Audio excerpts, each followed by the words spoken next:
Et voilà, bonsoir à tous. Bienvenue dans Opinion Volume 9.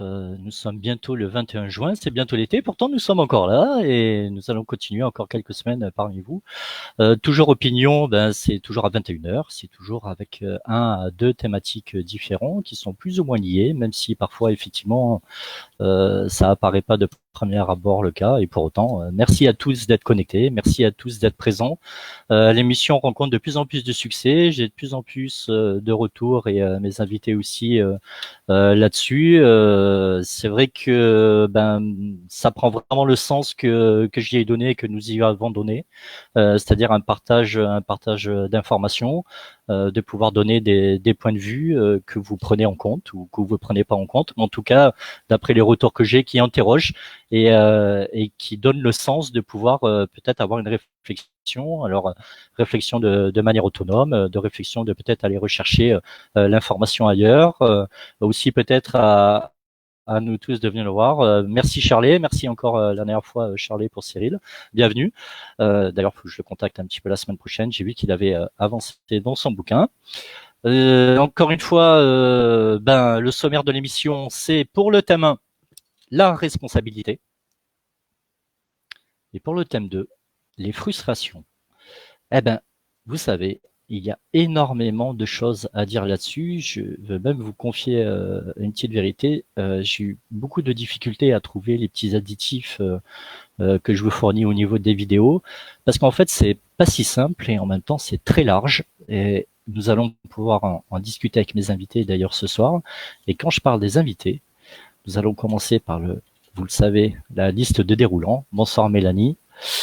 Et ce soir, en premier, c'est Robert Petitbon. Bonsoir Robert, bienvenue dans Opinion Volume 9. Bonsoir à tous, bonsoir. Ça va, voilà. Tout va bien? On est là. Tout va bien, on est là. Deuxième invité ce soir, c'est Emmanuel. Voilà, bonsoir Manu. Bienvenue parmi nous. Bonsoir à tous. Tu nous entends bien, ça va? Oui, content de vous retrouver. Impeccable. Écoutez, nous commençons déjà. Vous êtes déjà très nombreux, encore plus que la semaine dernière, déjà connectés. On va pas vous laisser faire attendre plus que ça. Nous allons aller directement à la responsabilité, puisque ma responsabilité aussi dans cette émission, c'est quelque part vous amener un point de vue différent. Et nous allons commencer par des points de vue que vous avez déjà entendus d'une manière ou d'une autre, dans différents contextes. La responsabilité, c'est dans le couple, c'est dans le travail, c'est individuel. Et c'est parti pour la responsabilité.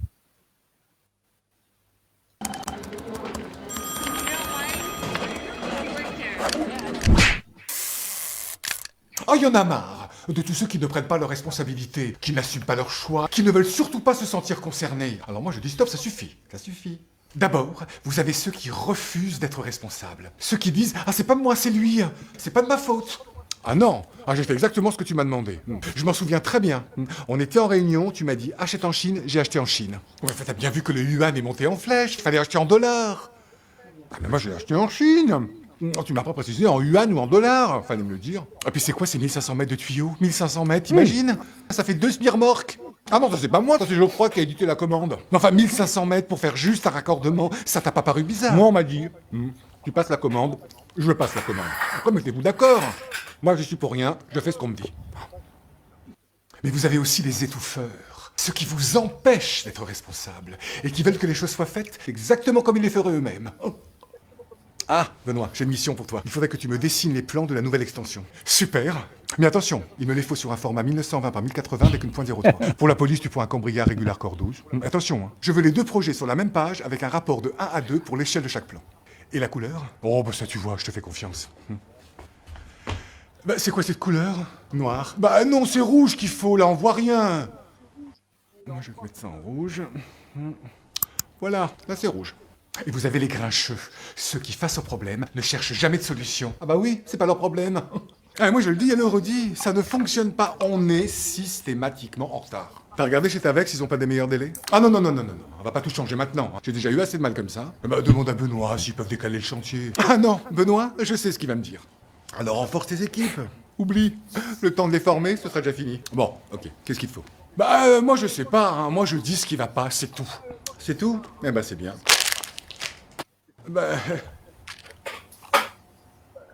Bah comment ça, c'est bien? Et sans oublier ceux qui n'osent rien faire, qui n'assument pas leur choix. Oui, enfin non, disons que j'ai plus ou moins pris la décision. Enfin, c'est pas exactement ce que j'avais voulu faire. Disons, non, enfin oui, non, c'était plus en attendant que la situation évolue. Sans pour autant...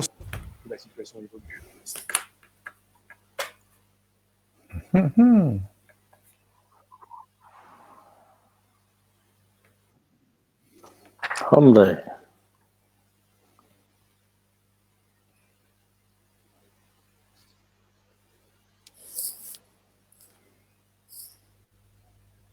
Alors oui, non, j'ai une coupure internet. Donc oui, non, voilà, c'est vrai que les responsabilités au travail, enfin moi j'ai trouvé que l'exemple était plutôt pertinent parce que c'est quelque chose qui m'a parlé, que j'ai entendu de maintes fois quand j'étais dans les sociétés. Maintenant, le grand avantage, c'est que c'est moi qui m'autocritique, hein, du coup, puisque je suis seul responsable de mon entreprise. Je suis passé à d'autres responsabilités. Mais voilà, les responsabilités pour vous, en fait, qu'est-ce que vous l'entendez? Et finalement, vous, au niveau de la PNL, au niveau du Tao, où est-ce que vous voudriez emmener la responsabilité? À qui, à quoi, comment? Par qui? Peut-être. Qui voudrait commencer? Nous sommes en pleine réflexion. Oui. Qui prend la responsabilité de Qui prend commencer? la responsabilité de, oui, Responsable, mais pas coupable. voilà. D'ouvrir Opinion volume 9 sur... Comme quoi, vous voyez, c'est pas si simple d'être responsable. Oui, non, Effectivement. C'est pas simple parce que même ce sujet-là tourne autour de plusieurs choses. Quand je vous dis responsable mais pas coupable, on est déjà dans un autre domaine. Donc, il faut bien s'entendre sur le mot responsabilité. C'est vrai que, en ce qui me concerne, étant seul, un peu comme toi, Laurent, forcément, je suis responsable. Mais l'avantage d'être seul, c'est de pas, on n'en fait pas une maladie, quoi. Hein. Si on se plante, et puis on essaye autre chose. Donc la responsabilité, elle est là, mais elle est pas gênante, elle est pas du tout traumatisante, et elle devient pratiquement la responsabilité de l'échec, par exemple, sur quelque chose devient expérience. Voilà, elle peut devenir aussi un moment de sagesse, de marche arrière pour dire oh là, je me suis lancé dans quelque chose de trop difficile. Il y a multiples partages de cette responsabilité. En tout cas, on n'emmène personne. Quand on est seul, on n'emmène personne. Maintenant, quand je donne un cours, j'assume ma responsabilité totalement.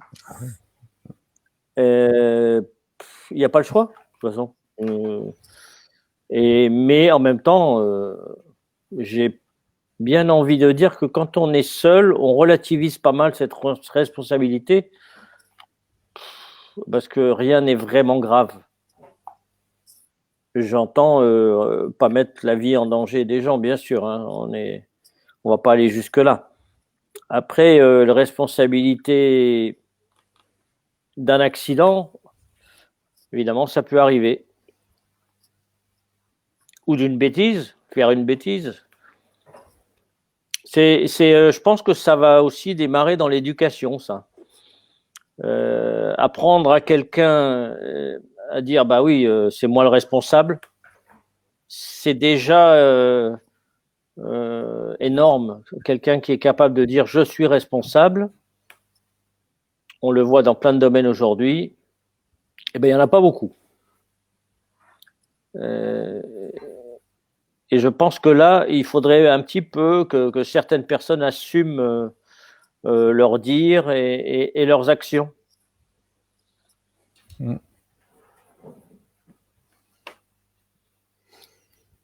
Et la responsabilité, c'est aussi une responsabilité individuelle, ça peut être une responsabilité collective, ça peut être décliné de manière différente. Hein. Robert, sur la systémique, tu as quelque chose là-dessus? Oui, ben là, on parlait de la responsabilité au travail, oui, bien sûr. Dans la théorie, chacun va être responsable de ce qu'il doit apporter par rapport à l'entreprise dans laquelle il est. Voilà. Mhm. C'est un peu ce que le petit film montrait, et que les gens, mais souvent, vont se dérober et ils ont fait une connerie et puis ils vont pas assumer la bêtise qu'ils ont faite. Voilà. Alors ça c'est une façon d'aborder la responsabilité. C'est pas celle qui m'intéresse le plus. Hein. Mhm. Ce qui m'intéresse davantage, c'est que pour moi, l'autre fois, on parlait du fameux triangle SVP, sauveur, victime, persécuteur. De Cartman. Hein. Et ce triangle de Karpman, on a dit que finalement, dans ce jeu psychologique-là, la meilleure façon de gagner, c'est de ne pas y jouer. Hein. Et justement, de ne pas y jouer, c'est être responsable. Si au lieu de jouer à la victime ou même de culpabiliser ou de s'amuser à jouer au sauveur, on est responsable, on joue plus à ce moment-là. Hein. Je crois que c'est ça, et c'est surtout, je pense, la prise de conscience de cette position-là de victime dans laquelle beaucoup de gens se retrouvent. Hein, et se sentent plus ou moins victimes, qui de la société, qui des autres, qui de la famille, qui des parents, qui des amis, qui de l'entreprise dans laquelle ils sont, etc. Et vont prendre en permanence cette position-là de victime. Et qui va évidemment pas du tout faire évoluer les choses par rapport à eux, c'est évident. Donc, moi, c'est cette responsabilité-là vraiment qui m'intéresse, c'est-à-dire prendre conscience que on a une part de responsabilité. Alors, on peut commencer comme ça, au départ. On peut se dire, tiens, dans ce qui m'arrive, finalement, ouais, peut-être je suis responsable à 10%, 20%, 30%, etc. Se donner peut-être au départ un petit pourcentage pour peut-être petit à petit l'augmenter. Hein, et se rendre compte que finalement, dans les choses qui m'arrivent, dans la plupart des choses qui m'arrivent, même lorsqu'elles sont négatives, j'y joue un rôle. C'est cette prise de conscience-là qui, pour moi, est très importante à prendre. Se responsabiliser, voilà. Et ça, à mon sens, c'est vraiment une des bases souvent de développement personnel. C'est vraiment une des bases du développement personnel, c'est augmenter sa part de responsabilité dans notre vie quotidienne, tout bêtement. Voilà. Oui, on a tous une période dans notre évolution humaine. On a tous une période dans laquelle on essaye on a comme peur d'être responsable, donc on essaye de reporter ça sur l'autre par tous les moyens. Et là, ça devient un peu catastrophique humainement parlant. Savoir être responsable, c'est déjà une grande évolution de soi. Exactement. C'est important de savoir exactement à quel moment on est responsable ou on ne l'est pas. Si on n'est pas responsable, il n'y a même pas besoin de se préoccuper de quoi que ce soit. Il y a juste à laisser faire. Ça ne nous regarde pas. Si on est responsable, on essaye d'en tirer la leçon et de repartir, soit de repartir donc dans un bon sens, et puis dans tous les sens du terme d'ailleurs, soit de reconnaître et de se retirer aussi dans certains cas. Je repense au film, si celui qui se décharge, tu mets la couleur que tu veux, mais après qui râle, Alors après, c'est peut-être des questions d'organisation au sein des entreprises et de ce genre de lieu de responsabilité. Parce que finalement, il y a toujours un chef, un petit chef. Et le responsable, c'est le petit dernier. C'est plus facile. Hein. Taisez-vous, je suis votre chef, patati patata. J'avoue que j'aimerais pas trop vivre ça. Les rares fois où j'ai eu l'occasion d'avoir un patron, ça s'est pas si bien passé que ça. Heureusement, j'étais jeune, donc j'ai pu en tirer les leçons. Et des fois, il vaut mieux galérer un peu et être son propre responsable. Ça aussi, ça me paraît... Voilà, après, beaucoup de gens sont inquiets du regard des autres par rapport à la responsabilité de ce qu'ils font ou pas. Mais c'est encore une question d'acceptation. Oui. Je reviens vers toi, Robert. J'ai noté 2-3 choses sur la responsabilité que j'ai pu entendre en cabinet, notamment cette semaine, qui est parfois bloquante.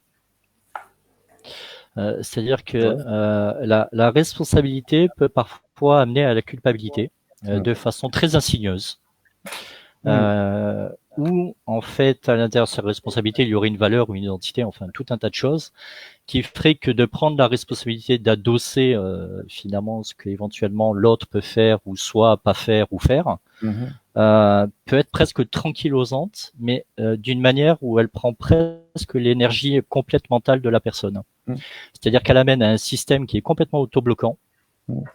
Et axé sur cette responsabilité, on le perçoit un petit peu dans la vidéo tout à l'heure, puisque en fait, il met carrément l'image rouge sur le plan. C'est-à-dire que ça surpasse presque en fait le travail initial, la responsabilité qui se donne de ça. Voilà. C'est que le fait de poser la couleur n'était pas le bon, il se donne une responsabilité de pouvoir à tout prix aussi acquiescer et de valider en fait ce que l'autre demande. C'est important de prendre en compte, et j'ai noté ça cet après-midi, que ça peut être complètement autobloquant, voire même paralysant.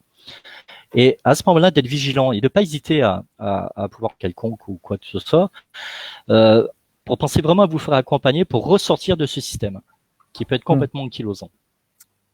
Deuxième facteur aussi, c'est la responsabilité des résultats qu'on peut avoir par rapport aux sportifs, entreprises, un chiffre d'affaires, par exemple un commercial. Il y a responsabilité du résultat. C'est-à-dire qu'on lui demande à tout prix d'obtenir ce chiffre d'affaires ou sinon il serait mauvais, quoi. C'est ça que ça sous-entend. Voilà. Je pense qu'à un moment donné, il est intéressant, et c'est ce que tu disais Manu tout à l'heure et Robert aussi d'une manière différente, c'est à un moment donné aussi en quoi le fait que finalement la responsabilité de l'autre devient la sienne. Et on reprend donc le triangle de Karpman de tout à l'heure. Est-ce que je suis la victime de ça? Est-ce que je suis le bourreau ou le persécuteur? Ou c'est moi qui secours tout le monde? C'est intéressant de savoir qu'un mot qui peut être finalement posé de cette manière peut être aussi d'une manière assez large, conduite et reconduite dans certains contextes qui peuvent être complètement ankylosants.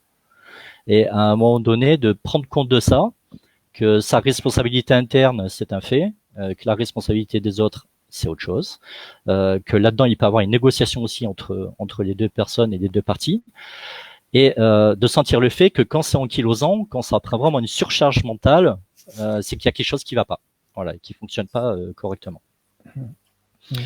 Robert, qu'est-ce que tu voulais ajouter? Oui, je repartirai un peu déjà sur cette idée-là que vous avez évoquée tous les deux, c'est que bien souvent, ce qui se passe, il y a délégation de la responsabilité, hein, c'est-à-dire que, hop, on va se défausser de sa responsabilité sur quelqu'un d'autre qui est généralement inférieur à nous dans le cadre de l'entreprise, etc., etc. Ça, c'est catastrophique, ça met une super ambiance dans la boîte. Ça, je pense que beaucoup de gens ont connu ça. Et je voudrais revenir sur, tu as dit vraiment le mot sur lequel je voulais aussi intervenir, c'est culpabilisation. Hein. Responsabilité, ce n'est pas culpabilisation. Hein. C'est bien ça qu'il faut sentir. Bien souvent, alors qu'est-ce que c'est la culpabilisation, hein? Il faut bien définir ça. Culpabilisation, ça ne veut pas dire être coupable. Hein. culpabilisation, ça veut dire se croire coupable de quelque chose. C'est tout à fait différent. Hein. Parce que quelqu'un qui est coupable et qui est vraiment coupable de quelque chose qu'il a fait, la plupart du temps, il ne culpabilise pas. Hein. Par contre, il y a bien des personnes qui vont culpabiliser parce qu'ils ont fait ou ils n'ont pas fait ou ils auraient pu faire ceci ou cela, etc. Et c'est terrible. Au niveau des, comment on peut dire, déjà des ressources mentales que ça prend, au niveau de la perte d'énergie, de confiance, de temps que ça peut prendre, c'est épouvantable. Je veux dire, se sentir coupable de choses qu'on aurait pu faire, hein, et qu'on n'a pas fait, voilà. Là, il y a vraiment aussi un travail à faire là-dessus. Hein. Combien de fois on entend des gens, oui, si j'avais dit peut-être ça à mon père ou à ma mère ou à ma soeur ou à mon frère, enfin je sais pas, ou à un ami, il se serait pas passé ceci. Voilà, c'est de ça dont je parle. Hein. Vraiment, c'est ça, là, cette culpabilisation. Ça, c'est pas de la responsabilité. Hein, je veux dire, ça n'a rien à voir. Hein. Et c'est quelque part se faire du mal absolument gratuitement. Parce que de toute façon, quelque part, on n'est pas responsable de ce que les autres font. Ça, il faut se l'enlever dans la tête. Hein. On est responsable de ses propres actes, mais on n'est pas responsable des actes des autres. Hein. Et ça, c'est aussi une des bases de la systémique. Et chacun est responsable de ses propres actes. Hein. Sinon, ça ne veut plus rien dire. D'accord ? Voilà. Comme l'autre fois, on disait aussi, on n'est pas dans la tête de l'autre, on ne peut pas savoir ce que l'autre pense. Bien sûr. On n'est pas médium. Hein. Voilà. Et là, c'est pareil, on n'est pas responsable des actes des autres. Chacun est responsable de ses propres actes. Après, qu'ils nous conviennent ou qu'ils ne nous conviennent pas, c'est autre chose. C'est autre chose. Mais chacun est responsable de ses propres actes. C'est fondamental.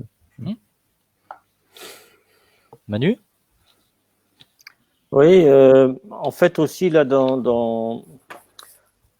malheureusement on essaye souvent, certaines personnes on va dire, essayent souvent de responsabiliser quelqu'un par plusieurs moyens.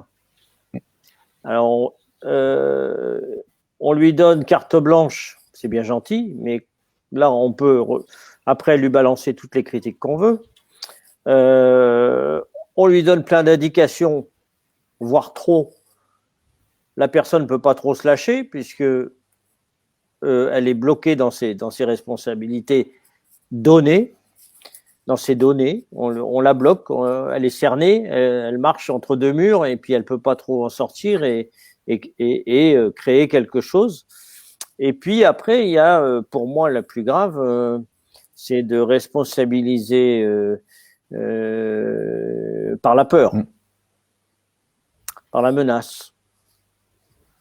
Ça, c'est vraiment embêtant. C'est vrai que dans ces cas-là, alors le travail que moi je vais effectuer avec quelqu'un, c'est de lui redonner confiance en lui, avec mes outils, donc avec peu de mots et plus de gestes, ou d'équilibre, ou de choses comme ça. Après, vous avez d'autres mots, d'autres manières. Mais responsabiliser quelqu'un, je ne suis pas contre dans la mesure où on le ferait en rassurant la personne sur ses capacités, en lui donnant confiance et je te fais confiance, fais comme tu le sens. Tu connais le projet, tu connais le travail, tu sais ce que tu dois faire. Voilà. Et donc là, on arrive sur plusieurs voies de responsabilité. C'est important. J'ai vu quelque chose passer dans la famille.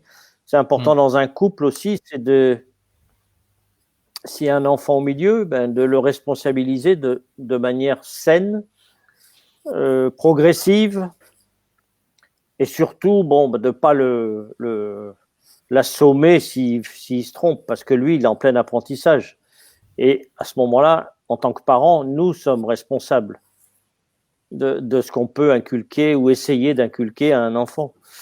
Donc c'est effectivement, et pour moi, dans un couple, on est à deux, mais on n'est pas à deux pour responsabiliser l'autre de la mauvaise manière. Pareil, il ne faut pas qu'il soit dans la crainte, quoi. Faut essayer plutôt d'éduquer si c'est dans un domaine que l'autre connaît moins bien, ou d'apprendre si c'est dans un domaine que l'autre connaît mieux. Et à ce moment-là, les responsabilités dans le familial, en fait, s'équilibrent. Je pense. Moi, j'ai eu la chance d'élever un garçon. Ça s'est très bien passé de ce point de vue-là, au point que lui disait, de toute façon, si je demande la même chose à ma mère, et elle va me donner la même réponse que toi. Bon, là, on était content parce que il se sentait responsable de sa question et il savait que il essayait pas de jouer sur les deux tableaux, vous voyez. Donc maintenant, c'est un adulte bien responsable et qui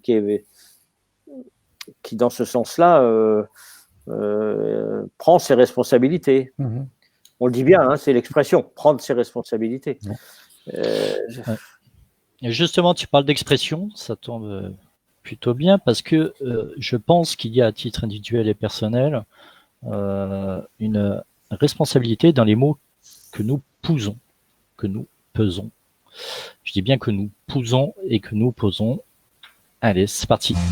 Un petit exercice aussi pour un petit point de vue différent, que chaque mot peut avoir aussi son importance. Et vous parliez tout à l'heure de responsabilité parentale. Ça en fait aussi Grand, petit. Ah zut, j'ai fait une mauvaise manip. Ouais. Alors là. C'est toi, c'est de ta faute. Ouais. Oui, absolument. J'ai de suite avoué. Allez, grand petit.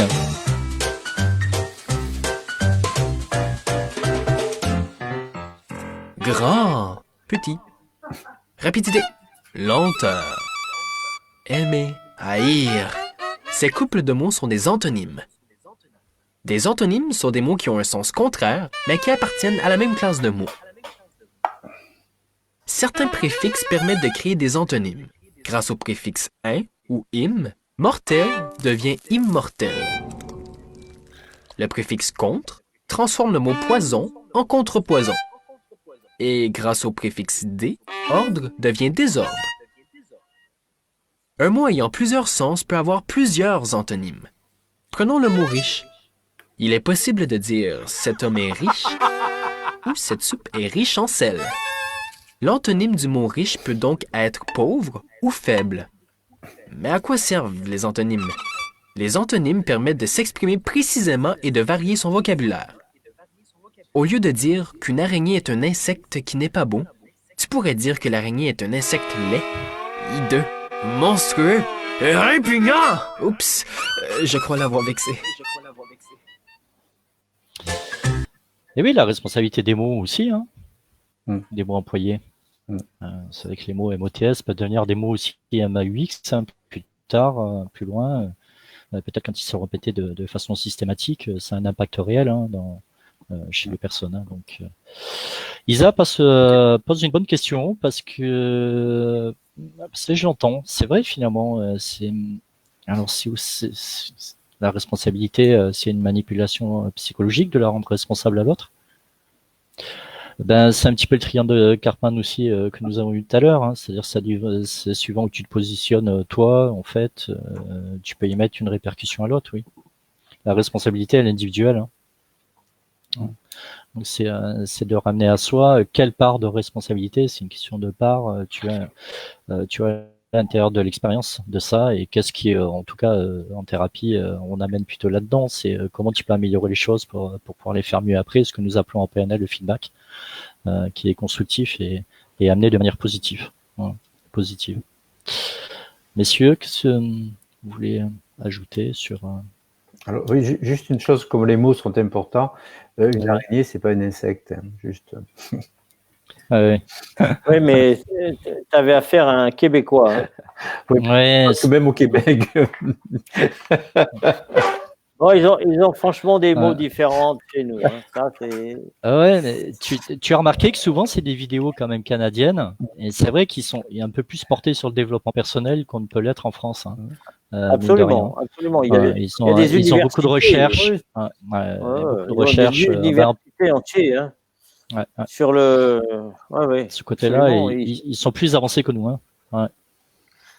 Alors, il y a aussi une chose, ils sont plus avancés que nous, d'accord, mais ils ont quand même ce sens de la responsabilité, justement, c'est d'aller de l'avant. Donc, d'essayer, moi, je trouve ça bien parce qu'ils prennent leur responsabilité d'aller de l'avant dans ces nouvelles thérapies de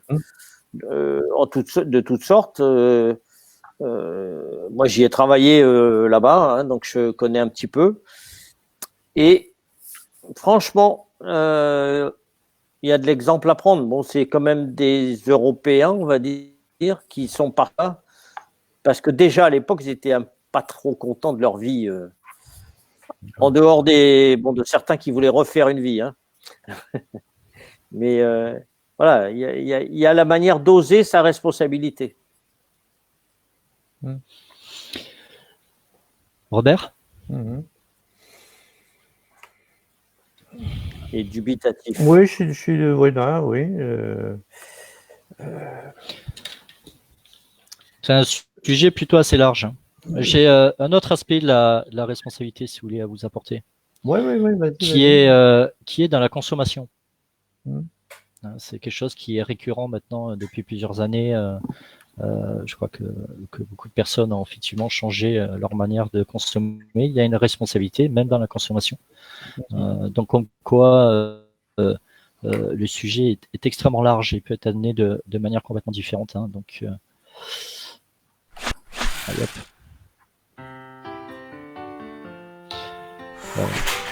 Nadia, tu parlais de la responsabilité parentale. Il y a une partie aussi de la responsabilité parentale. Voici Alex. Il a 13 ans. Aujourd'hui, il va faire du shopping pour s'acheter de nouveaux vêtements.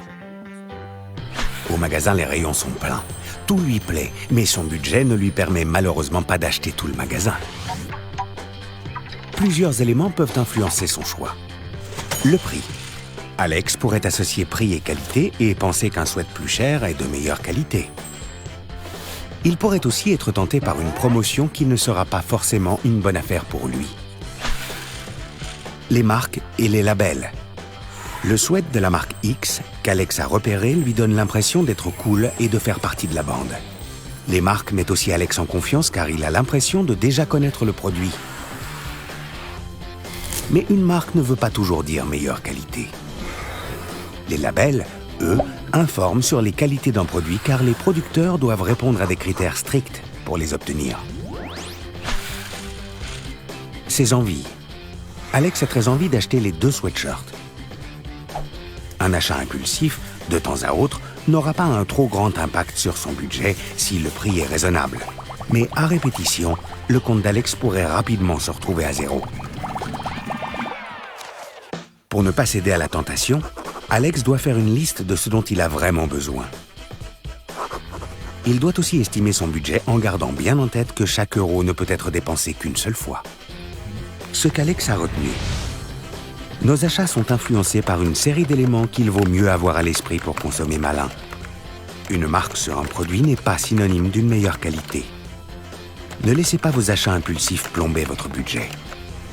Alex peut donc continuer son shopping sans jeter l'argent par les fenêtres. Oui, ça passe par les besoins, la responsabilité, bien sûr, notamment au niveau de la consommation. Encore une fois, ça revient un petit peu à ce pourquoi cette émission existe. Hein. C'est une espèce d'introspection, la responsabilité. Comment avoir une responsabilité responsable, on va dire, pour aller un petit peu plus loin dans la précision. Si à un moment donné, sa propre identité, ses propres valeurs n'est pas définie, ça demande de les définir. Ça permet d'avoir une cohérence, ça permet d'avoir une congruence dans les faits, dans les actes, dans les mots qui sont posés. Et à ce moment-là, ça permet aussi bien souvent, en tout cas par conséquence, de pouvoir assumer plus facilement, on va dire, ses propres responsabilités, qui deviennent, dans le meilleur des cas, des expériences et qui peuvent devenir, dans le meilleur des cas, des ressources pour pouvoir encore faire mieux la fois d'après, quoi. Oui. Oui. Oui, je voudrais revenir sur ce que disait Nadia tout à l'heure sur la responsabilité parentale aussi. Oui, bien sûr, bien Alors, sûr. pour moi, la responsabilité parentale, la première, l'unique, c'est l'éducation. Hein. C'est-à-dire que le parent doit apporter, doit, et vraiment doit, c'est vraiment un devoir, doit apporter une éducation D'accord. à l'enfant. Après, alors ce qu'il faut bien voir, que cette éducation, on peut le dire comme ça, il ne faut pas croire qu'il y a une éducation bonne, optimale. Voilà, il ne faut pas raisonner dans ces termes-là. Ce qu'il faut, c'est apporter une éducation. Point. Ok. Ne pas avoir comme premier souci la valeur de cette éducation. Hein, c'est peut-être assez paradoxal ce que je dis, mais c'est pas parce que si on veut se mettre dans l'idée de faire l'éducation parfaite à nos enfants, etc., ça peut pas marcher. Hein. Parce que ça n'existe pas. Il n'y a pas d'éducation parfaite. Par contre, il y a une éducation. Voilà. Alors, cette éducation, elle va comporter, bien sûr, des erreurs. Elle va comporter des choses qui vont pas aller, etc. Mais ça fait partie du jeu. Hein. Du jeu de la vie, si on veut. Hein. Mais ce qui est important, c'est que les enfants reçoivent une éducation, même si elle est, même si plus tard ils s'en plaindront. Hein. On peut aller jusque-là. Hein. Néanmoins, ils ont reçu quelque chose.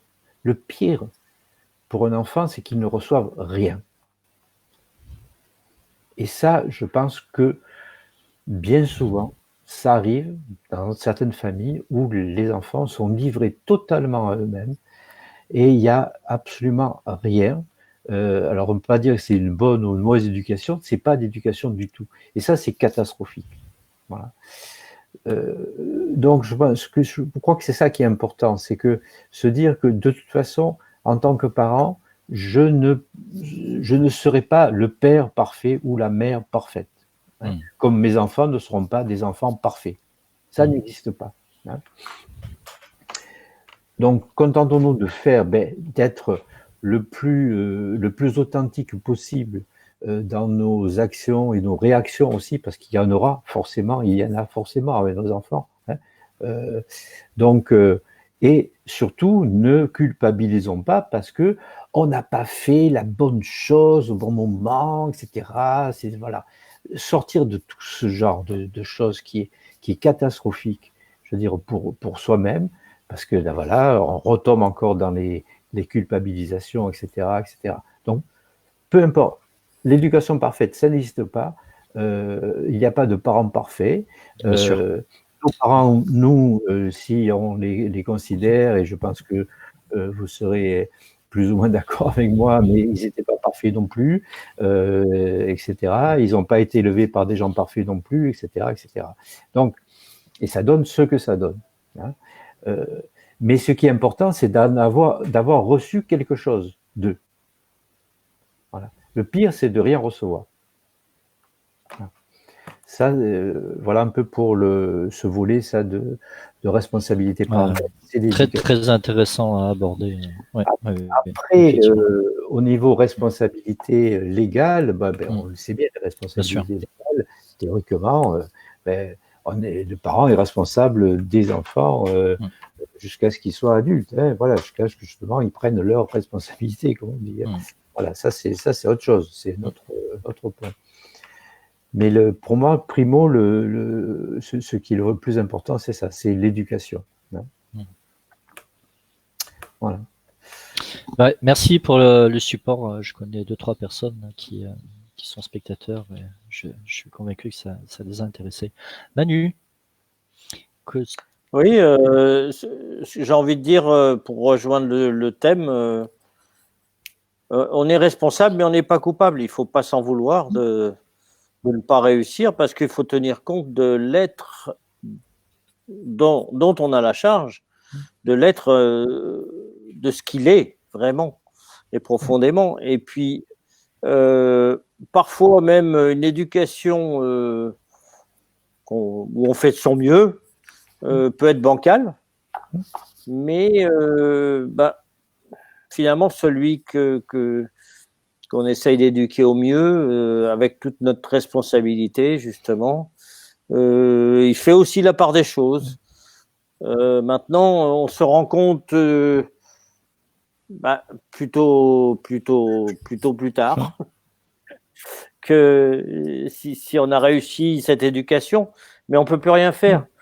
Donc, culpabiliser, ça servira à rien. Se sentir responsable, ça changera rien.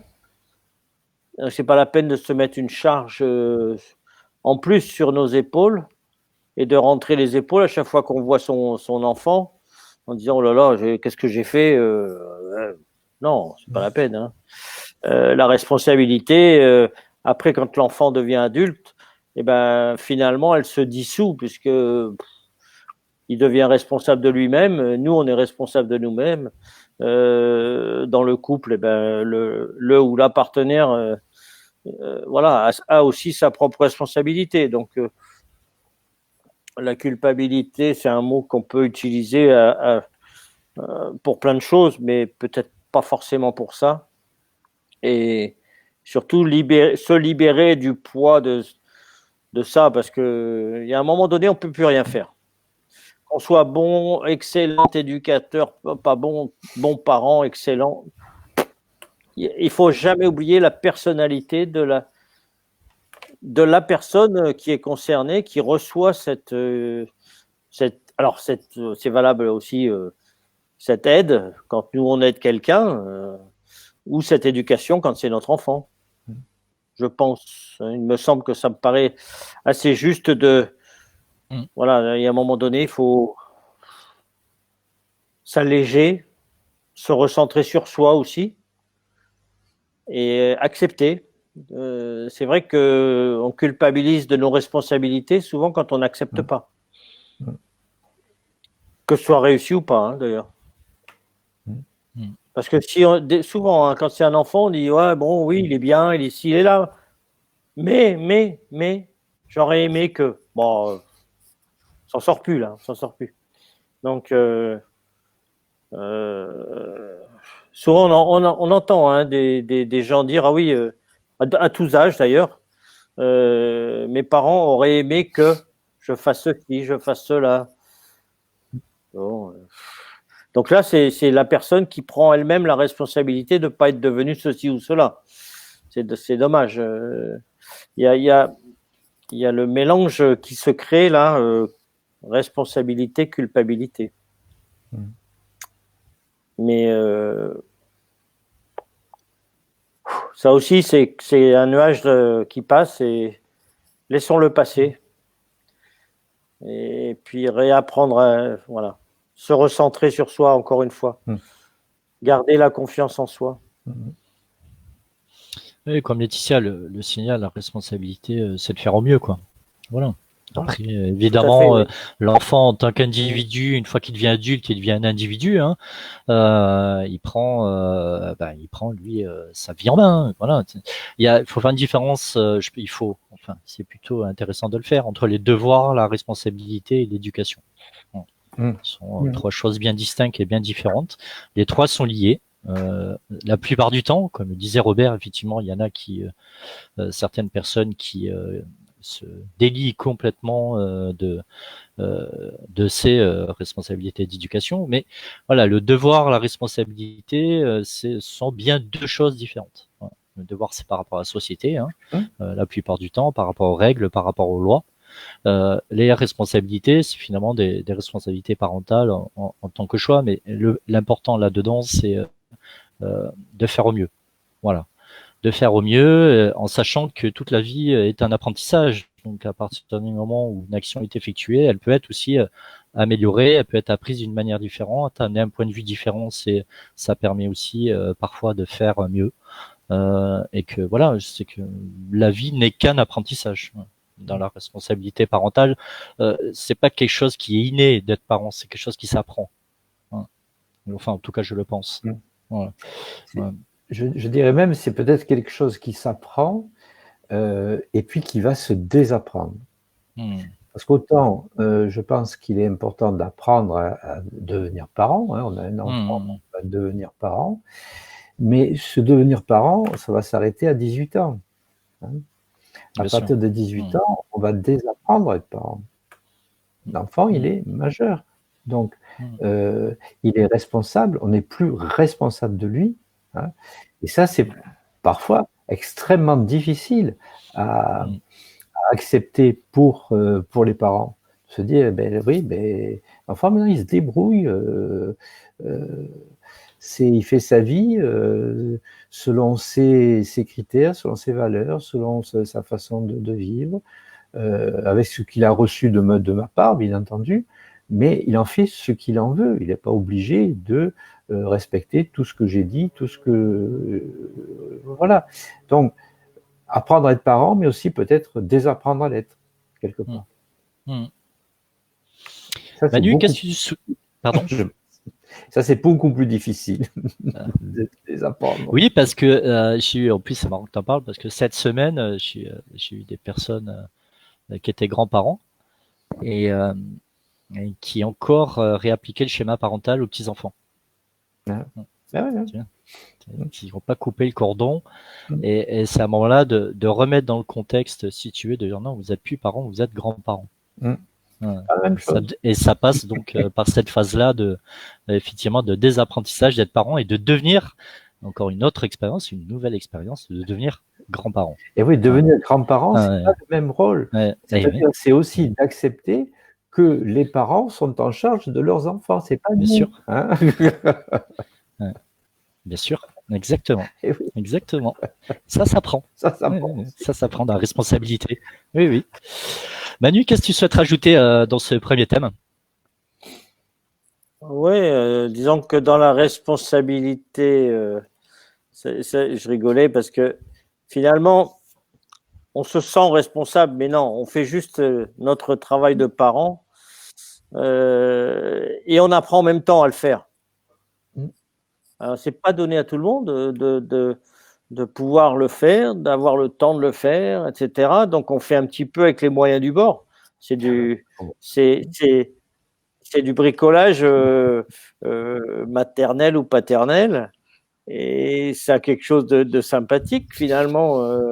C'est une responsabilité qu'il faut, si on le prend un peu, voilà, si on y met un peu d'humour, un peu de joie. C'est le meilleur. Voilà, je crois que l'enfant ne peut que rebondir après encore mieux. Et après, surtout, comme tu as dit, Robert, évidemment, alors, je crois qu'on prend des habitudes de dire ben non, fais comme ci, fais comme ça, fais pas ci, fais pas là. Après, il faut arriver à fermer sa bouche. Et oui. Laisser faire, lâcher prise, encore une fois. Et oui, voilà, lâcher prise, se responsabiliser. Après, attention, hein, c'est vrai que quand on devient grand-père, merci Laurent, Et oui. de me tendre la perche. Évidemment que si notre fils, enfin pour moi, en ce qui me concerne, si mon fils me demande un conseil par rapport à son fils, j'essaierai au mieux, mais la décision, je lui laisserai volontiers. Je veux pas m'immiscer là-dedans. Ce serait prendre une responsabilité qui n'est pas la mienne. Et là, bon, non, je crois que c'est bien. Le schéma humain est bien fait pour ça, je pense. Robert, qu'est-ce que tu souhaites apporter sur la responsabilité avant que nous passions au thème suivant? Oui, je pense qu'on a abordé deux, trois notions. Je pense oui, tu vois, la notion de désapprentissage. Oui. Oui. Bien sûr. Apprendre, c'est apprendre, désapprendre pour mieux apprendre. Oui, pour apprendre autrement, etc. Bien sûr. Et puis, oui, on a aussi parlé Oui, rendre l'autre responsable, qui est une technique de manipulation. Hein. On ne peut pas revenir là-dessus, mais je veux dire, on va aborder aussi un petit peu. L'autre fois, on a parlé aussi un peu des manipulations, mais c'est vrai que responsabiliser l'autre alors qu'il est absolument pour rien, c'est vraiment une technique. Avec la peur, c'est vraiment des techniques vraiment très sophistiquées de manipuler l'autre. Attention à ça, oui. Nous allons passer au thème suivant qui est la frustration. Écoutez, c'est un thème que j'ai aimé particulièrement aborder. Moi-même, je suis confronté à ça, je crois à peu près une petite dizaine de fois par jour. Donc, ça m'a particulièrement intéressé. Et voilà, donc nous allons en parler tout à l'heure, évidemment, les invités aussi. Je vous rappelle que suivant les thématiques que vous voyez, donc qui sont précisées le mardi, vous pouvez intervenir au sein de l'émission. D'une manière soit juste auditive, pas forcément visuelle, mais c'est possible, comme nous l'avons fait avec Cyril la semaine dernière. Donc vous êtes les bienvenus. Il suffit juste que vous me contactiez la veille pour que nous puissions mettre ça en place. Et vous êtes les bienvenus suivant les thématiques, évidemment, suivant vos pratiques, ce que vous souhaitez apporter là-dessus. Nous allons faire un petit interlude. On se rejoint de suite.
Et c'est le but, 3 pour les visiteurs.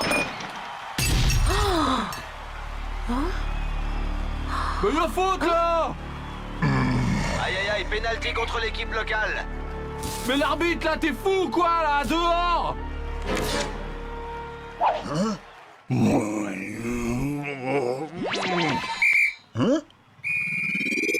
Ne laissez pas votre frustration dégénérer en maltraitance. Et oui, c'est quoi ça alors frustré parce que ça marque pas et du coup on s'en prend au môme. C'est plus qu'au quotidien. C'est plus qu'au quotidien ce genre de choses. Oui. La frustration est partout et en quoi, si vous voulez, la frustration amène à la colère, elle doit diriger à l'autre. La colère est toujours dirigée contre soi. Hein. Déjà, ça c'est important de l'apprendre au niveau psychanalyse. C'est vrai que c'est quelque chose qui est posé. Je sais pas, vous êtes en colère contre vous. L'autre il est pour rien là-dedans. Après, ça demande à communiquer, ça demande à échanger, ça demande à s'apprendre. Voilà, ça demande à se concentrer. Voilà. Enfin bref, la frustration. J'ai noté tout à l'heure que il était bon de prendre en compte le fait que c'est un état. Ah oui, complètement. Donc c'est un état interne, la frustration. Hein. C'est vraiment quelque chose qui se passe au niveau interne. C'est quelqu'un en fait qui est empêché, dans la définition que j'ai trouvée. Alors, je suis pas passé par le petit Larousse cette fois-ci. J'ai été chercher un petit peu en hypnose et en PNL. C'est quelqu'un qui est empêché d'atteindre un but ou de réaliser un désir. Voilà. Et c'est un état qui est entre et entre. Qui amène bien souvent la frustration à un état de colère. parce que justement la frustration a tendance à plutôt amener à ça. Voilà. Évidemment, c'est une belle généralité que Robert va pouvoir rebondir peut-être dessus. Parce que des fois, c'est bien. Alors, frustration, mes amis, qu'est-ce que... C'est quotidien, hein, franchement. Enfin, au niveau du travail, on se fait piquer le poste par quelqu'un, on est frustré. Il y a tout un tas de choses, moi, de la journée que je souhaite faire, que j'arrive pas pour X ou Y raison. Les impôts, on veut valider les impôts, ça marche pas. Voilà, c'est la frustration qui devient de la colère. Les administratifs, c'est tous les mêmes. Voilà, Internet, ça marche pas. Moi, je râle depuis Internet depuis 1 heure parce que j'ai un débit qui fonctionne pas bien. Voilà, c'est la frustration, c'est un peu ça. C'est-à-dire que c'est autrui. Et à partir du moment où c'est extérieur, on peut pas, c'est difficile d'intervenir à l'intérieur. Et donc il y a cette frustration qui s'émet en soi et éventuellement cette colère qui peut être dirigée. C'est vraiment contextuel tout au sein de la journée.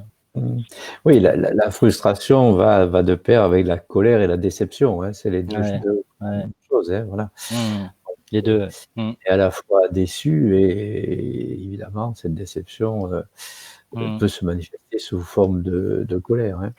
Je regardais au niveau du latin frustrare et le verbe en latin.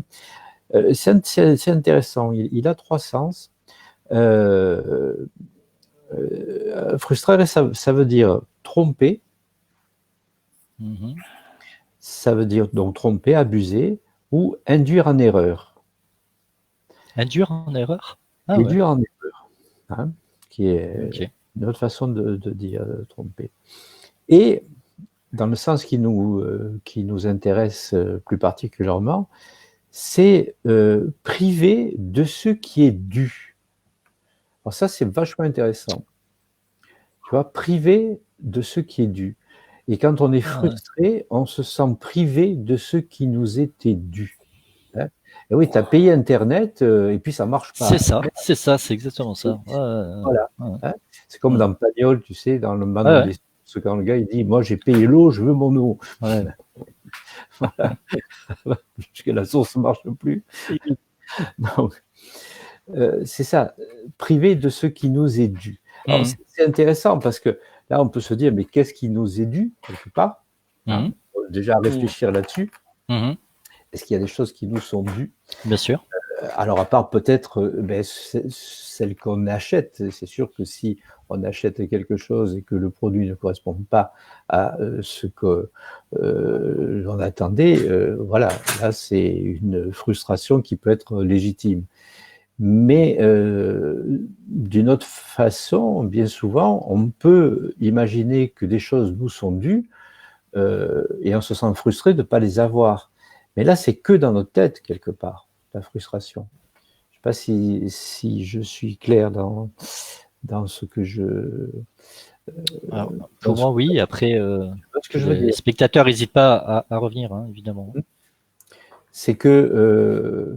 on imagine que quelque chose nous est dû, alors que non. Quelque part, qu'est-ce qui nous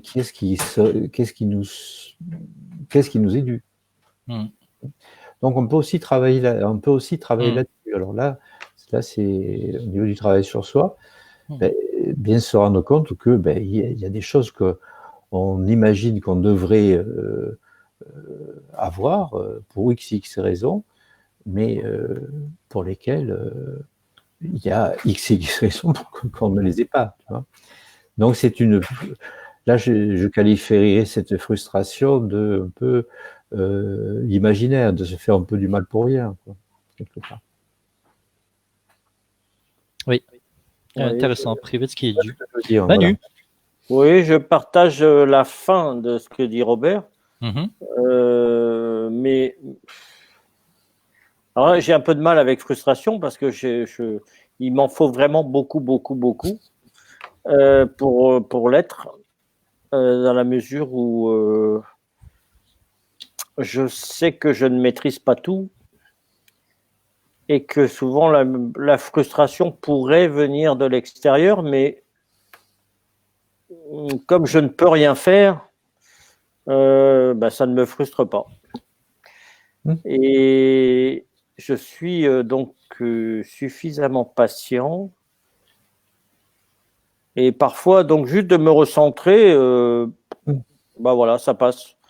J'ai pas cette. J'arrive pas vraiment à le définir, en tout cas, tel que ça a été décrit. Moi, je pense qu'on me doit rien.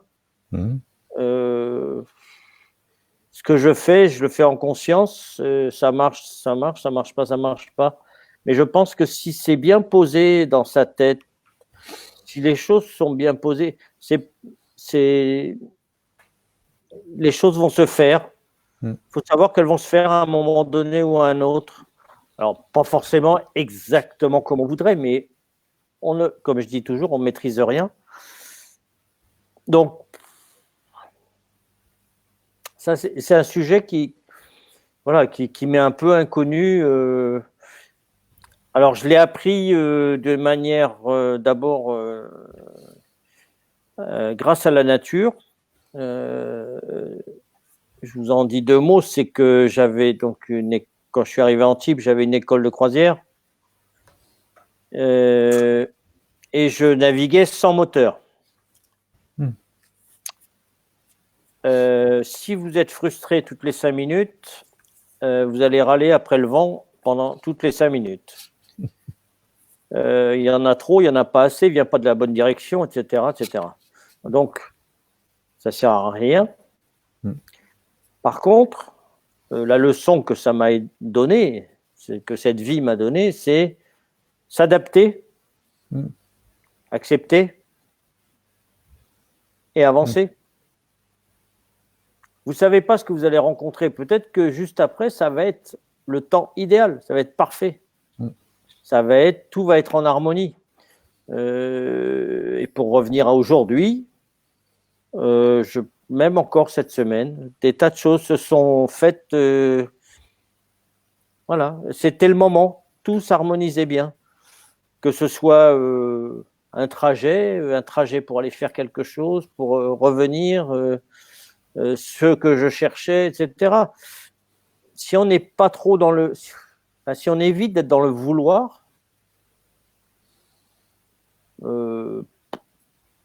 si on y met trop de mots, on va s'imaginer plein de trucs. Alors là, ça, c'est le pire. Si on se met dans l'action, les choses se font, elles se mettent en place. Si on écoute un peu son intuition, la frustration s'éloigne de plus en plus parce que l'intuition est souvent proche de la vérité, de l'instant juste, de l'harmonie avec ce qui doit se passer. J'ai vraiment grande confiance dans cette manière d'aborder. Franchement, depuis qu'on a mis ce sujet en place, j'y ai réfléchi plusieurs fois et puis toute la semaine, j'ai eu que des exemples du contraire, de non-frustration. Donc à chaque fois, je dis non. Voilà, je peux pas. Vous voyez, ce matin, je devais acheter quelque chose. J'en voulais 3, il y en avait 2. J'avais pris 2. J'étais content d'avoir 2. C'est le 3e, il viendra ou pas. Peut-être que je dirai après tout, tiens, 2, ça me suffit. Peu importe ce que c'est. C'est juste, si vous voulez pas être frustré, c'est accepter les choses comme elles sont. Vous ne pouvez rien faire. Donc, observez. Si l'intuition vous dit « Allez, vas-y, fonce », eh bien, on fonce. On peut se planter, on se plante. Mais si on est là sans arrêt à y mettre des mots et à ne rien faire, on n'avance pas. Une des pires choses que j'entends régulièrement, ah oui, mais demain il pleut. Ah oui, mais après-demain il pleut. Oh, toute la semaine on a de la pluie. Quelle importance? Il pleut, vous faites autre chose, ou il pleut, vous mettez un vêtement qui vous abrite de la pluie, c'est tout. C'est pas où est le problème. Donc, s'encombrer l'esprit avec on imagine des tas de choses, évidemment qu'on va se mettre des idées dans la tête et puis on va être frustré encore plus. Parce que s'il pleut vraiment, il y a juste à s'adapter. Quand bien même vous ne pourriez pas sortir de chez vous, ben, il y a 1000 choses à faire à la maison ou ne rien faire. Vous avez le droit aussi de ne rien faire. Donc à partir de là, la frustration, elle n'existe plus. Enfin, en ce qui me concerne, hein, je le souhaite à beaucoup de gens parce que c'est très confortable, c'est très agréable, c'est très reposant. Ça permet de vivre pleinement chaque instant.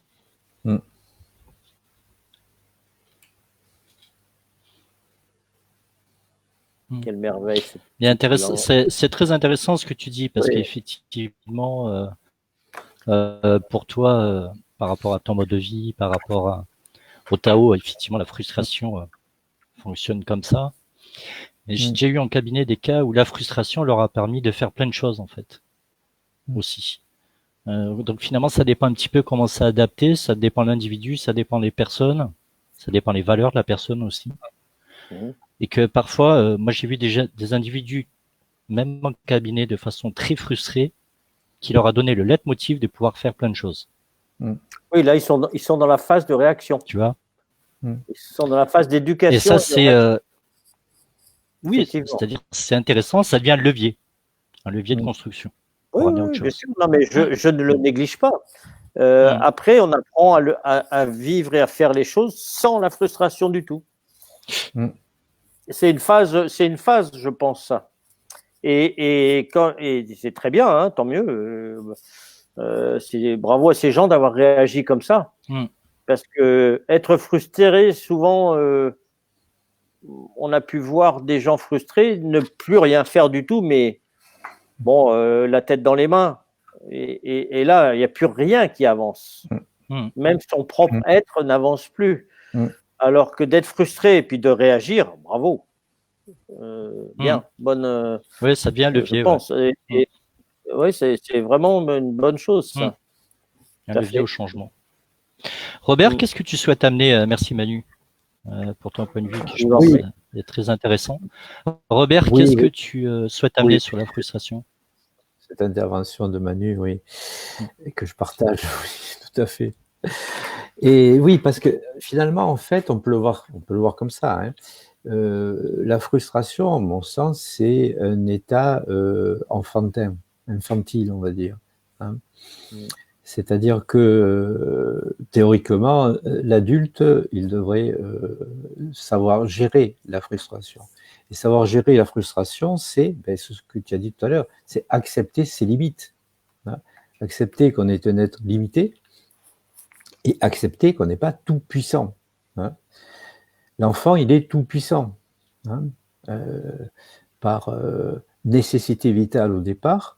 Et je pense que l'apprentissage entre l'enfance, l'adolescence et l'âge adulte, c'est quitter cette toute-puissance. Accepter qu'il y a des choses que je ne peux pas changer. Hein, accepter qu'il y a des événements qui m'échappent totalement, comme tu disais, la météo, des choses comme ça, tout simplement. Je n'ai aucun pouvoir là-dessus. Hein.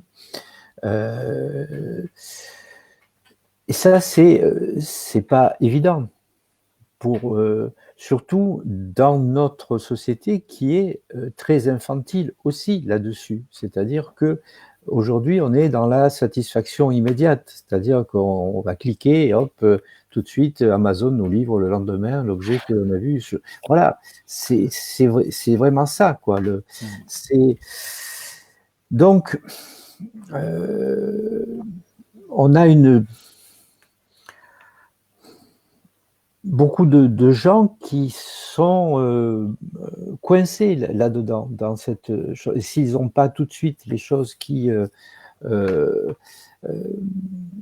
veulent immédiatement, voilà, ils vont se sentir frustrés, ils vont se mettre en pétard, ou etc., ou ils vont jouer la victime, comme je disais tout à l'heure, ou etc. Bon. Donc, tous des comportements, à mon sens, pas adultes du tout. Et je reviens encore là-dessus, notre société, on se complaît là-dedans et fabrique des gens comme ça depuis l'enfance, où il faut tout de suite. Bon.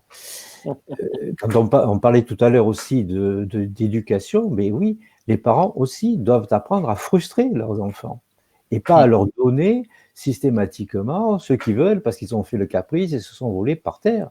Mais frustrer les enfants, c'est très important de leur dire non de temps en temps. Pas systématiquement, on est d'accord, mais de leur dire non de temps en temps. Pourquoi? Parce que c'est comme ça, il n'y a pas d'explication. Voilà. Arriver. Oui, on peut. Ça, c'est important, à mon sens. Ça fait Oui, partie. Là, je m'excuse de t'interrompre, Robert, mais tu peux frustrer un enfant à condition aussi de lui dire, bah tiens, je comprends que tu ne sois pas content, que tu sois frustré, je comprends.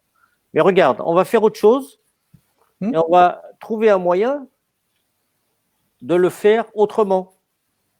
Ça prendra peut-être un peu plus de temps, mais on va y arriver. Donc là, c'est lui donner confiance et c'est aller aussi, bien sûr, comprendre tout beaucoup plus jeune, en fait, plutôt que d'avoir besoin de Laurent plus tard. Ouais. Ça va lui permettre, plus jeune, de comprendre que ah oui, tiens, finalement, ça, on ne peut pas le faire, mais on peut quand même faire quelque chose. Et là, on rejoint, par la non-frustration, on rejoint la confiance.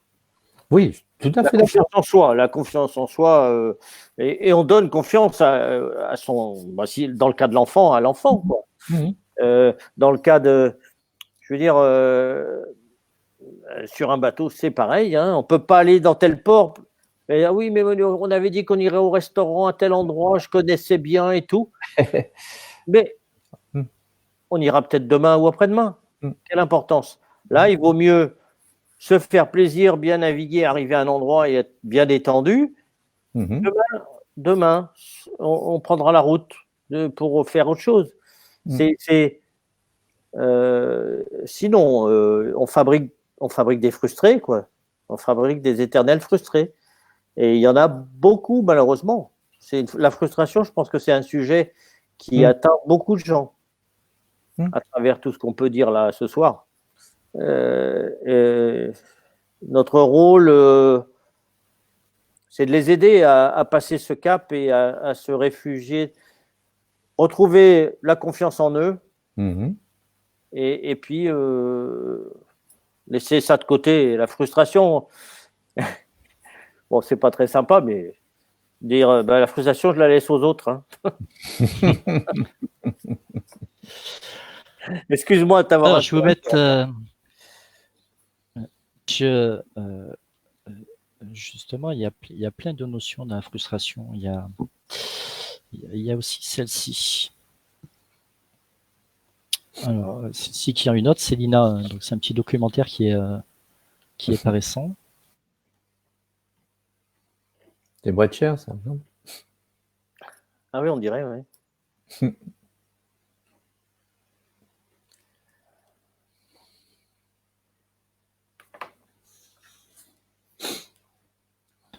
Qu'est-ce qui s'est passé? Oui, vous parliez de la consommation tout à l'heure, de la frustration. Il y a aussi, comme vous le disiez tous les deux, c'est habituel dans la société. Je pensais cet après-midi à un exemple, quelqu'un qui me disait qu'il regarde les séries Netflix, tu sais, et que la saison s'arrête et qu'ils sont dans l'attente en fait de la saison d'après, de la saison 2, de la saison 3. Tout. Tu prends par exemple Game of Thrones qui a été un succès mondial. Qui disent c'est à prendre en compte dans la société comme ce genre de choses, hein.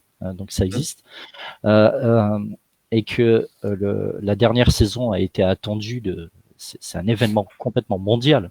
Je veux dire, c'est pas un événement isolé,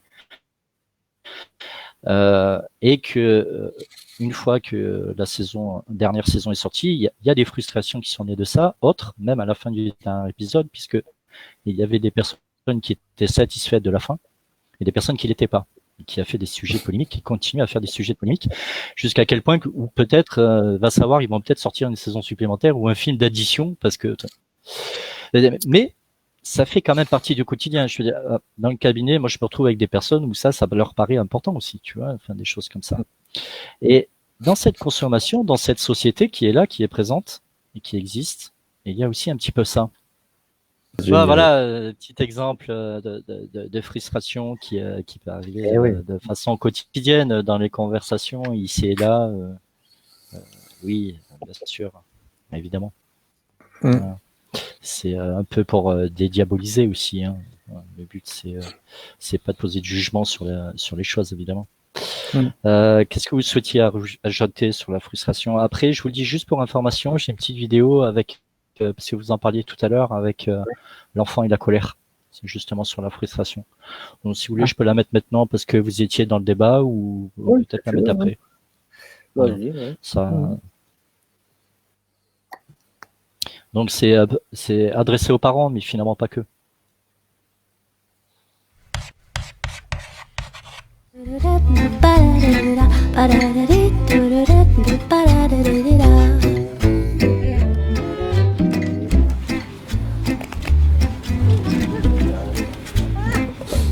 À 4 ans, Charlie a encore de la difficulté à gérer les émotions vives et intenses, telles que la colère et la frustration.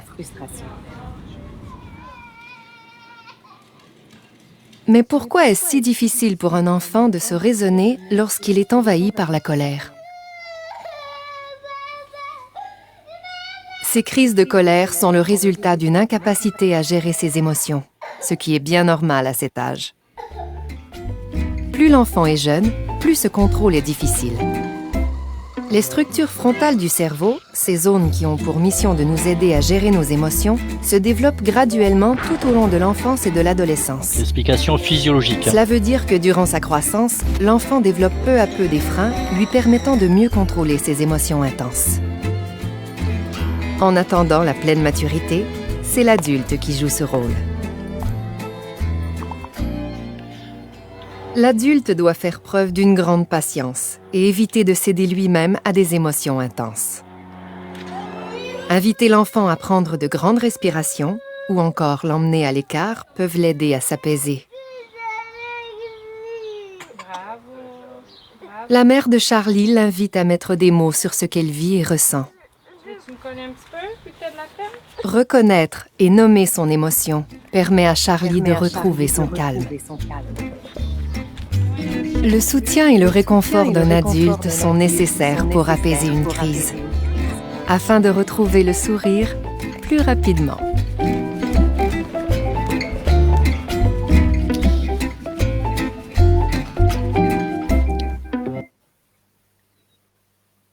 Voilà, tout est normal. Hein.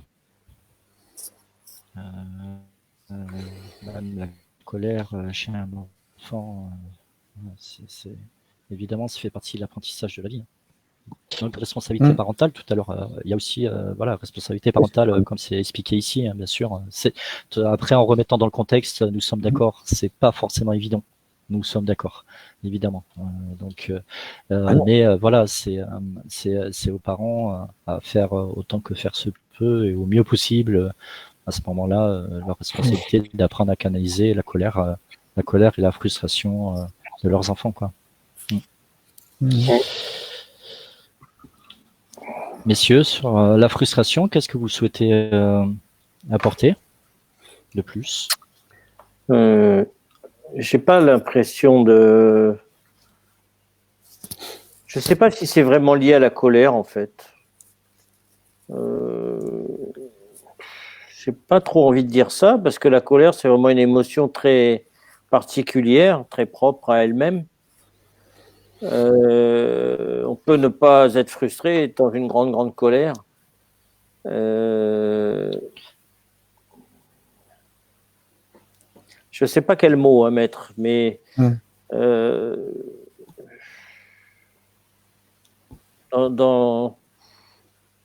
ouais, je sais pas. J'avoue que là, je comprends pas pourquoi ce mot colère dans la frustration. C'est ce qui parce que ça découle, tu as la colère ou son contraire en fait, qui découle de la frustration.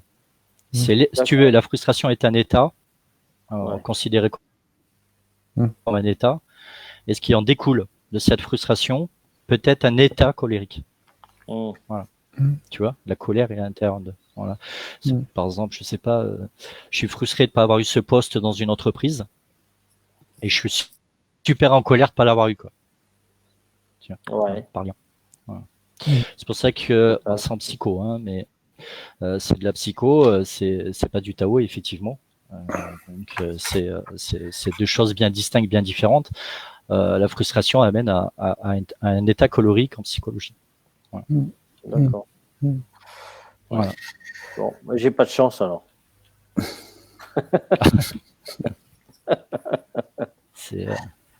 Non, mais Tao pour ça est intéressant, et justement c'est intéressant le point de vue que tu amènes, justement parce qu'il est différent. Et alors, oui, et qui plus est, bon, j'ai pas de télé, quoi. Donc je suis pas en colère après, je sais pas quoi, pour pas avoir la suite Netflix. De Game of Thrones. Voilà. Oui. Ouais, ça fait un tollé mondial, hein, ça. Robert. Oui, je pourrais le dire comme ça. C'est que quand il y a frustration, c'est que quelque part, on a touché une limite. Hein.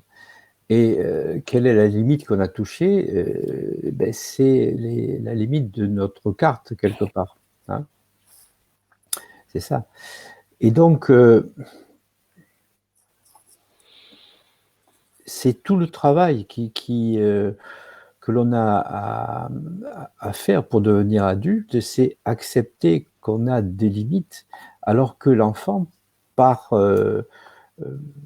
au départ, il n'a pas de limites. Hein.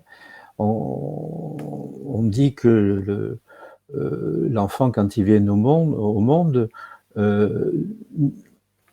ne sait pas où il commence, où il finit. Il est le monde, quelque part. Ah oui, complètement. C'est que petit à petit, il va se rendre compte qu'il a un corps et qu'il y a des choses qui sont à lui. Hein, il va pouvoir toucher sa main, son pied, son menton, et puis ça va s'apercevoir quand il touche la main de son père ou de sa mère, c'est autre chose. Hein. Ça, c'est un apprentissage qui va se faire. C'est apprendre qu'on a des limites. Alors, il y a ces limites-là corporelles qui vont s'inscrire dans l'enfance jusqu'au moment où l'enfant prend conscience de son corps. Mais après, il y a ces limites sur notre plan.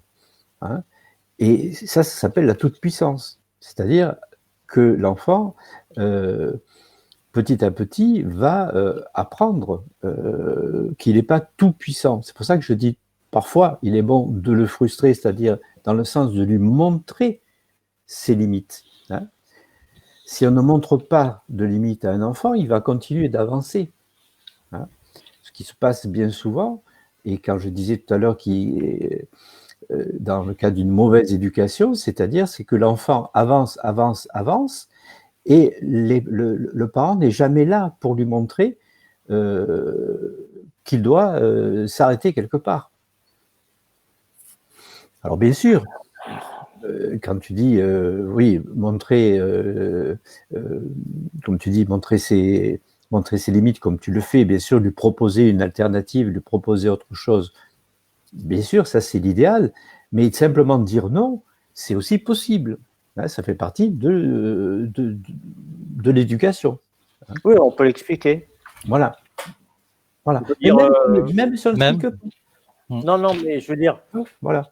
on peut très bien dire, on peut quand même rebondir sur un exemple et puis dire, la dernière fois on a trouvé une solution, mais là c'est non. Là c'est non, voilà, bien sûr. Et c'est Et pas, il n'y a pas à dire, c'est pas loupé. Ça fait partie des échelles de barrière. Ça fait partie du fait qu'on a montré des limites et que l'enfant n'est pas tout puissant. Je pense que c'est vraiment quelque chose d'extrêmement important parce que c'est ce qui se passe chez bien des individus, ils restent adultes dans cette toute-puissance. Hein, c'est-à-dire que ils vont ne pas avoir de limites dans n'importe quoi, avec les autres, etc., etc. Ça devient des êtres même asocial, etc. Je veux dire, c'est épouvantable. Donc, vraiment, prendre conscience de ça, c'est extrêmement, extrêmement important. Hein. Alors, ça peut aussi s'apprendre aussi de la façon dont on avait parlé déjà une fois, c'est-à-dire se rendre compte qu'il y a des choses que je peux changer et il y a des choses que je ne peux pas changer. Hein. Ça aussi, c'est un apprentissage. C'est-à-dire, voilà, il y a des choses que je peux changer parce que c'est de ma responsabilité, justement, et des choses qui ne sont pas sous ma responsabilité, donc je ne peux pas les changer. Voilà. Et avoir, comme disait Marc Aurèle, la sagesse de faire la différence entre les deux. Bien se rendre compte que certaines choses, je peux les changer et d'autres pas. Hein. C'est la sagesse, voilà. C'est le début. C'est le début, oui. Qu'est-ce que vous souhaitez rajouter, messieurs, avant la fin de l'émission? Il y a une petite musique et après il y aura le petit mot de la fin. Ouais, je sur vois la que frustration.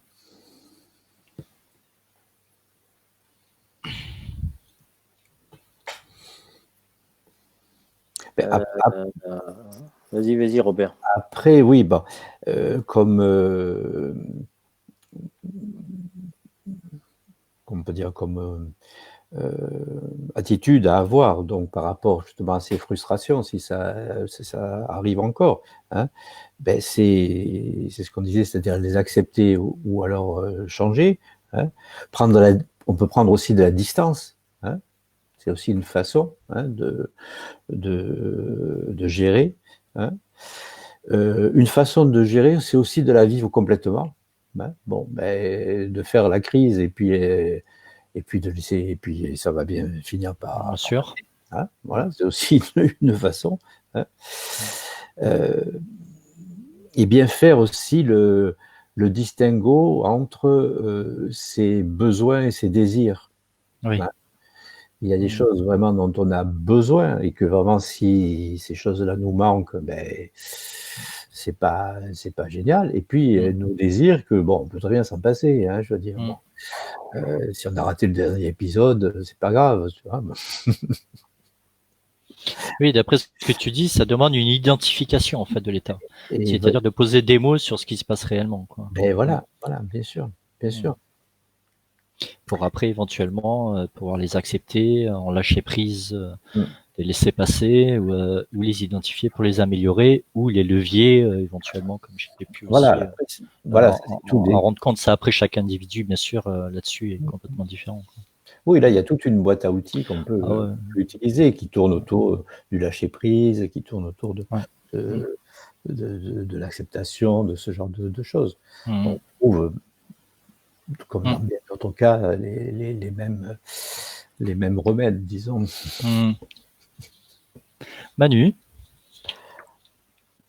Ben, je reste sans mots parce que j'ai envie de dire que 1, 2, 3. 1, 2, 3. Ouais, c'est bon. Ouais. Il y a un petit décalage.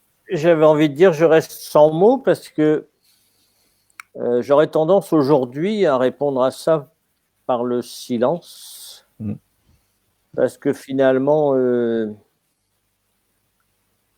si on met des mots, on va rentrer dans la dualité entre frustration, non-frustration, culpabilité ou autre. Et on se met en dualité avec soi-même déjà, d'entrée.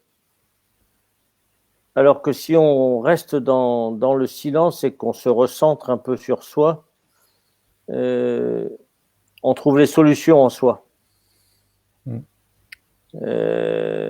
Ça demande évidemment peut-être un peu de prendre le temps de parcourir le chemin, pas vouloir les réponses tout de suite. Et ouais, c'est encore une histoire d'acceptation, quoi. Parce que franchement, qu'est-ce qu'il peut y avoir d'essentiel ou d'essentiellement indispensable en dehors de soi? Tout le reste, c'est du besoin créé. Et ça, donc, ça peut attendre. Il peut y avoir des délais, il peut y avoir...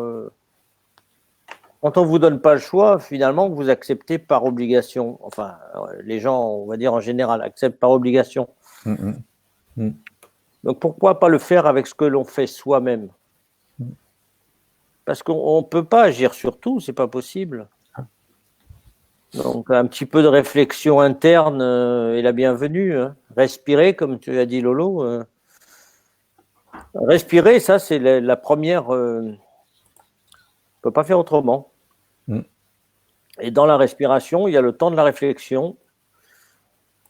Dans la conscience de la respiration, il y a le temps de la réflexion. Après tout, où va-t-on s'il nous manque ceci ou cela? On va au même endroit. Je le vois un petit peu comme ça. Mais si on peut enlever des mots, bon, évidemment, vous travaillez avec les mots et moi, je travaille sans les mots. Donc, c'est là que c'est intéressant. Oui, c'est ça qui est intéressant. Tu amènes le Tao. Et effectivement, après, nous, on a une approche différente. Hein. Oui, parce que bien sûr. Un geste peut parler autant que des mots. Hein. Et un geste qui nous apporte l'équilibre, dans la manière de le faire, quand vous êtes dans votre geste, quand vous êtes dans votre action, quand vous êtes dans ce que vous faites à l'instant présent, vous n'avez pas le temps d'être frustré. Elle ne peut pas exister, on ne lui laisse pas la possibilité d'entrer et de venir nous embêter à la frustration. Elle n'a pas le temps. C'est juste se recentrer un petit peu, ça aide parfois à passer le cap. Bon, je vous dis, j'ai encore un peu de mal avec ça, de cette frustration, parce que je ne la reconnais pas ou difficilement. Faut vraiment, des fois, me pousser pour ah oui, peut-être, bon. Mais je n'y attache pas d'importance, hein. Je la laisse passer, c'est sûr et certain.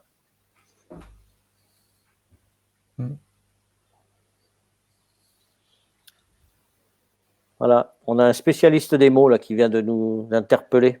Les mots, tout ce qui est entre les mots. Un parolier. Tout ce qui est non dit. Oui, c'est un parolier. Un parolier, voilà. Une chanson, de musique. Donc, du coup, effectivement, il est bien placé. Robert, qu'est-ce que tu souhaites apporter juste pour répondre juste et puis après, on va au revoir. Hein? Juste par rapport à ça, oui, les mots, bien sûr que dans la PNL, on utilise les mots, mais on se fie surtout au non-verbal, à ce qui n'est pas dit. 70% même. C'est très paradoxal, mais lorsque on a une personne en face de nous et qui dit quelque chose, peu importe ce qu'elle dit, ce que l'on fait, c'est que l'on va davantage s'attacher à tout ce qui n'est pas dit, hein, c'est-à-dire ce qu'on appelle et le paraverbal et le non-verbal. Donc le paraverbal, c'est simplement le ton qu'elle emploie, la façon de parler, etc. Donc qui n'est pas dans le sens du message, mais dans quelle façon elle délivre ce message, et puis dans son non-verbal, c'est-à-dire dans tout ce qu'elle fait. C'est-à-dire que et là-dedans, on va s'attacher à observer si les deux sont congruents, si le non-verbal est congruent avec le verbal. Et s'il n'y a pas congruence, le vrai message, il n'est pas dans le verbal. Voilà. Oui. Alors, c'est vrai que, un exemple que je pourrais vous donner, c'est parmi mes élèves, évidemment, il y en a qui me disent des fois, « Oh, j'en ai marre, je suis frustré, je n'arrive pas à faire tel mouvement. » Là, j'ai rien à dire d'autre que de leur montrer le mouvement si l'occasion se présente, je vais leur dire 3 mots, c'est-à-dire, même des fois un seul, patience. 3 mots, ça va être laisser faire le temps. Ça vient. Donc, c'est notre manière d'aborder la chose, évidemment. Je partage totalement. Hein. Je sais que quelque part, à chaque fois, on se retrouve. À un moment donné, la connexion, elle existe. Elle est entre les mots et les non-mots. C'est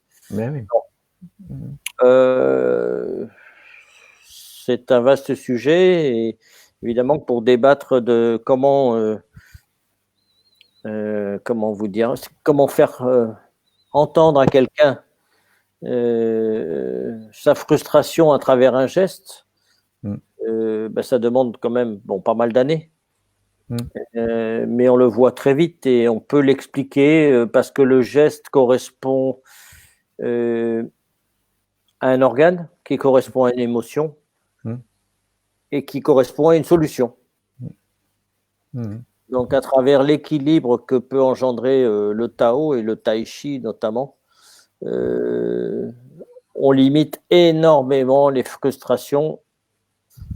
Plus on pratique, plus on les limite, voire on les élimine. On ne les craint pas. Leur mot ne prend plus la valeur qu'on pourrait y accorder. Et voilà. Oui, tout à l'heure, on avait cette petite vidéo de comment calmer un enfant qui pique sa crise, sa colère, etc. Bien sûr, mais c'est pas. Ben là, je rejoins tout à fait ce que tu es en train de dire, Yves. Là, c'est pas les mots qu'on va lui dire qui vont le calmer, mais c'est les gestes qu'on va faire. Hein, prendre dans ses bras, le caresser, enfin, je sais pas. Là. Voilà, c'est ça. Là, il y aura un vrai message, on va dire, il y aura vraiment quelque chose. Mais les plus beaux discours ne le calmeront pas, c'est clair. C'est clair, oui. Donc la force du geste est bien plus importante que tous les mots, là, on est tout à fait d'accord. Mais ce qui amène la congruence la congruence en PNL, je vous traduis, c'est quand vous êtes aligné, c'est-à-dire cohérent entre ce que vous dites et ce que vous faites. Voilà. C'est un petit peu ce que je viens de vous faire là, dans l'instant. Je valide ce que je viens de dire. Un peu. Je vais chercher l'information et c'est bien cette information-là. Bon, après ça, c'est notre job à Robert et moi. Mais effectivement, c'est une traduction du non-verbal qui représente suivant les études, après c'est toujours pareil, entre 50 et 80%, et le verbal qui est entre 20 et 40%, suivant les études qui sont données au niveau de la PNL, qui s'appuie sur tout un tas d'outils où effectivement le non-verbal, et c'est là que c'est intéressant, Manu, aussi par rapport à ce que tu dis, qui s'appuie aussi sur le non-verbal, c'est-à-dire que bien souvent, en tout cas moi je sais qu'au cabinet j'y accorde plus d'importance à justement ce qui est pas dit. Par contre ça c'est entendu au niveau de la PNL et qui est validé ou pas par le corps. Voilà. Donc c'est super intéressant à ce niveau-là. Voilà. Donc bon, messieurs, je mets la petite musique, on fait le petit mot de fin après. Ça vous dit ou vous voulez parler, Robert? Tu veux aborder quelque chose sur la frustration? Mais je pense, alors j'espère que ça va pas être coupé, au cas où. Alors au cas où il coupe. C'est Saez qui fait ça. Je sais pas si vous connaissez. Et ça s'appelle J'accuse. Saez. Et ça s'appelle J'accuse. Donc c'est on a perdu Robert. C'est comment dire? Bah vous allez voir. Voilà. Finalement.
donc c'est une musique qui a 10 ans maintenant. Et j'avais pas revu le clip. Ouais, j'avais pas revu le clip depuis. Et c'est assez étonnant parce que il y a presque des choses qui sont pas prophétiques, mais finalement pas si loin. Au goût du jour. Bah oui. Donc, alors pourquoi j'ai mis ce clip-là pour un petit peu vous expliquer, enfin par rapport à moi, mes fonctionnements, parce que ça, la responsabilité, la frustration, voilà, l'accusation. C'est un petit peu ce que Saez dit dans son clip. Là. Après, évidemment, chacun, c'est l'affaire de chacun et chacun en fait ce qu'il veut, prend ou prend pas. Voilà, messieurs, c'est la fin de l'émission. C'est un petit mot de la fin, soit sur la frustration, soit sur la responsabilité, soit sur les deux, soit sur rien. C'est un petit peu comme vous voulez. Donc, voilà. Qui commence? Alors. Allez, vas-y, Robert. Allez. Alors, je sais pas. D'accord. J'ai pas trop de conclusions. Je crois que c'est un travail perso à faire chacun et développer, comme on disait tout à l'heure, sa responsabilité dans ce sens-là, bien faire la différence avec la culpabilisation.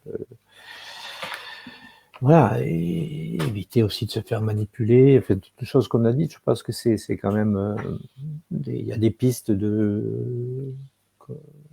comme on aime bien le faire, quoi, de donner un peu des pistes de réflexion. Et puis après, chacun prend ou prend pas, comme tu dis. Bien sûr, nous sommes d'accord, évidemment. Ouais, très important. Voilà. Merci Robert. Merci. Manu, les petits mots de la fin. De quoi je t'entends pas? Ah oui, d'accord, j'ai compris. Donc je lance la fin ou tu veux faire vraiment les petits mots de la fin par le silence? D'accord, allez, ça marche. Ok.